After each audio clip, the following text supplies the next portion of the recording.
Bismillahirrahmanirrahim. Elhamdülillahi Rabbil alemin. Vessalatu vesselamu ala Resulina Muhammedin ve ala alihi ve sahbihi ecma'in. Amma ba'd. Esselamu aleyküm ve rahmetullahi ve barakatuhu. İlk öncə qardaşımızı təbrik edirəm, həmçinin onun atasını, valideynlərini və dua edirik inşallah azza və kəllə bu evlilikdə nə xeyirlər varsa qardaşımız üçün yazsın, ona nəsib etsin. Və Peyğəmbər sallallahu aleyhi və səlləmin evlənən gənclər üçün etdiyi duanı edirəm. Barakallahu lək və baraka aleyk və cəma'a beynəkumə fi xeyr. Və həqiqətən də evlilik şəriətin, Allahın və Rasulunun əmr etdiyi və təşviq etdiyi əməllərdəndir. Çünki Allah azza və cəllə bizi, insanları və yer üzərində olan bütün məxluqatı cüt yaradır. Bu Allahın yer üzərində olan qovmi qanunudur.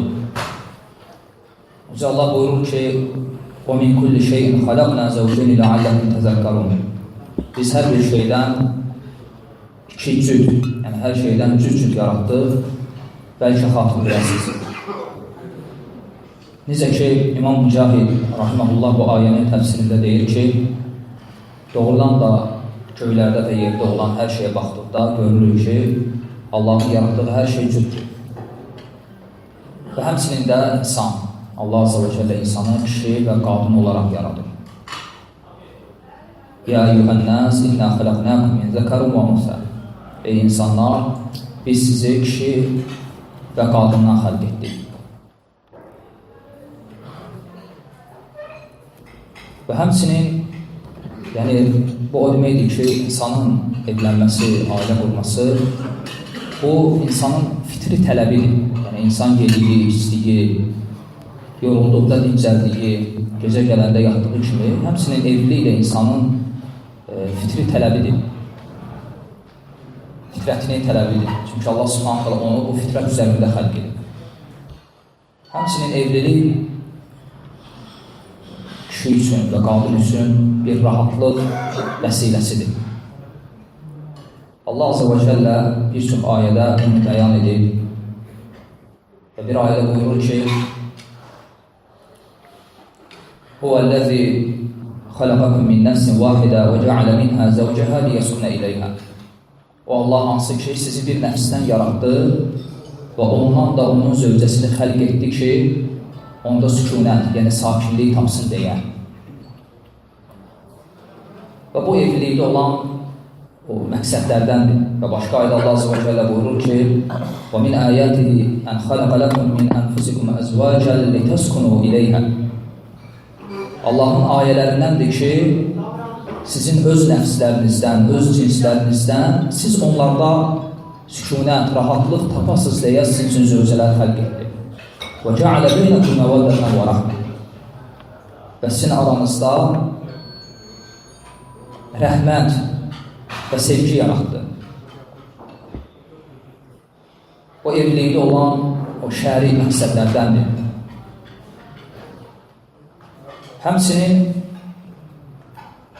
faydalardan birisi və ən əsası kişinin və qadının öz dinini, əxlaqını, imanını qormasıdır. Çünki iman, din Allahın insana bəxş etdiyi neymətlər içərisində ən əfsəlidir. Ən üstün neymətdir iman, hidayət neyməti. Və bu neymət qorunmağa ən çox layiq olan neymətdir. Və təsəvvür et ki, evlilik hətta bu neyməti qorumağa kömək edən səbəblərdəndir. Peyğəmbər sallallahu aleyhi və səlləm buyurur ki, Mən razaqahullahu mura'atan salihə fəqad ə'anəhu alə şətrə dini fəliyyəttəqilləh fi şətril bəbi. Allah kimə salih bir zövcə nəsib etsə, o elə bilsin ki, ona dininin yarısında yardım edib, kömək edib. Və digər yarısında da Allahdan qorxsun. Və başqa hədisdə buyurur ki, İzə təzəvvəcəl abd fəqad istəkməli nisbətin fəliyyəttəqilləh fi nisbil bəbi. Qul evləndikdə sanki dininin yarısını tamamlamış olur. və digər yarısında da Allahdan qorxsun. Və Buxari və Müslimin rəvat etdikləri hədisdə Peyğəmbər sallallahu aleyhi ve sellem buyurur ki, ey gənclər toplumu, sizlərdən gücü sıxan qoy evlənsin. Çünki evlilik kişinin gözünü aşağı salar, onun iffətini, hırsını qoruyar. Doğrudan da evlilik həm kişi, həm də qadın üçün o iman, əxlaq, din nemətini qorumağa səbəblərdəndir. Və həmçinin evlilik Peyğəmbərlərin də sünnəti olur. Və bu bizi başqa qövmlərdən ayıran fərqlərdəndir. Necə ki, məsələn, xristiyanlar, onlar da din əhli evlənmirlər və öz Peyğəmbərlərini, ümumiyyətlə Peyğəmbərlərin sünnətini tərk edirlər. Yüce Allah öz Rasullarını kitabında zikr edərkən buyurur ki, وَلَقَدْ أَرْسَلْنَا رُسُلًا مِنْ قَبْلِكَ Səndən öncə Rasullar göndərdik. وَجَعَلْنَا لَهُمْ أَزْوَاجًا وَذُرِّيَّةً Onlar üçün, o Rasullar üçün zövcələr və zürriyyət yaratdıq. Yəni, Peyğəmbərlər evlənirdilər. Və bu Peyğəmbərlərin sünnətidir. Həmçinin Muhammed sallallahu aleyhi ve sellem İbn-i Məzənin rəvat etdiyi hədisdə Allah Rasulü buyurur ki, "Ən-nikah min sünnəti fəmən ləm ya'məl bi sünnəti fəleysə minni." Nikah mənim sünnətimdir, evlilik və kim mənim sünnətimlə əməl etməsə məndən deyil. Və həmçinin evlilikdə olan əsas qayələrdən birisi də bu da şəriətin məqsədlərindəndir, nəslin qorunması. Yəni, evlilik vasitəsilə nəsillər qorunur və bu da o evlilikdə olan əsas məqsədlərdəndir. Yüce Allah buyurur ki, "Vallahu ja'ala lakum min anfusikum azwaja" Allah sizin öz nəfslərinizdən sizin üçün zövcələr xəlq etdi. "Və ja'ala lakum min azwajikum banina və hafadan və razaqakum min at-tayyibat." Və o zövcələrdən də sizin üçün övladlar və nəvələr yaratdı. Və bu nəsəbə sahib olmaq, nəslin qorunması da bu evlilikdə olan əsas faydalardandır, məqsədlərdəndir. Necə ki, Peyğəmbər sallallahu aleyhi ve sellem ümmətinə əmr edərdi ki, yəni evlənin, çoxalın, çünki mən ümmətimin çoxluğu ilə qiyamət günü fəxr edəcəm. Və biz də dua edirik ki, Allah azə və cəllə, həmçinin bu məclisdə də var elə qardaşlar ki, yəni subaydılar, çoxdandır tanıyırıq, evlənmirlər və bu xatırlama da o qardaşlar üçün bir xatırlama olar və bu işlə tələsərlər.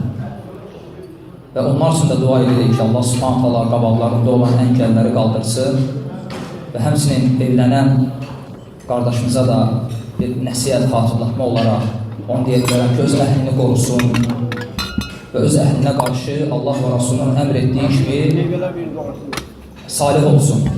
Hansı ki, Allah öz kitabında buyurur ki, وَعَاشِرُهُنَّ بِالْمَعْرُوفِ Onlarla, yəni öz zövcələrinizlə yaxşı davranın. Peyğəmbər sallallahu aleyhi ve sellem buyurur ki, "Xayrukum li əhli." Sizlərin ən xeyriniz öz əhlinə qarşı xeyirli olandır. Və dua edirik ki, Allah azə və cəllə qardaşımızı öz əhlinə qarşı xeyirli etsin. Allah azə və cəllə ona gözünün nuru olacaq, salih zürriyyət nəsib etsin. Və yenə də qardaşımızı, onun valideynlərini təbrik edirəm. Allah azə və cəllə bu istibacı bərəkətli etsin. Sallallahu aleyhi ve sellem ve ala alihi ve sahbihi ve sellem.